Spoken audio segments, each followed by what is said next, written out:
ഞങ്ങൾ പ്രസംഗിച്ച ദൈവവചനം നിങ്ങൾ കേട്ടു, മനുഷ്യന്റെ വചനമായിട്ടല്ല, സാക്ഷാലാകുന്നത് പോലെ ദൈവവചനമായിട്ട് തന്നെ കൈക്കൊണ്ടതിനാൽ ഞങ്ങൾ ദൈവത്തെ ഇടവിടാതെ സ്തുതിക്കുന്നു. വിശ്വസിക്കുന്ന നിങ്ങളിൽ അത് നിങ്ങൾ ശ്രദ്ധിച്ചു നോക്കിയാൽ അറിയാം.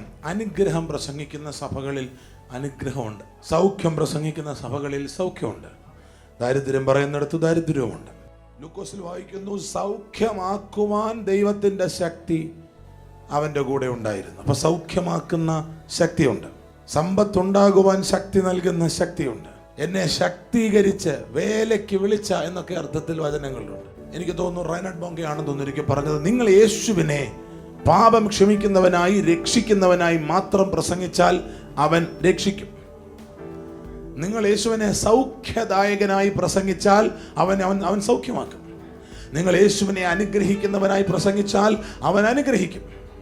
നമ്മൾ എങ്ങനെ യേശുവിനെ അവതരിപ്പിക്കുന്നോ അങ്ങനെയാണ് ശ്രോതാക്കളുടെ ഉള്ളിൽ വിശ്വാസം ജനിപ്പിക്കപ്പെടുന്നത്. നിങ്ങളുടെ വിശ്വാസമാണ് ഏതളവിൽ കർത്താവ് നിങ്ങളുടെ ജീവിതത്തിൽ വെളിപ്പെട്ടു വരും എന്നതിനെ തീരുമാനിക്കുന്നത്. ആമേൻ.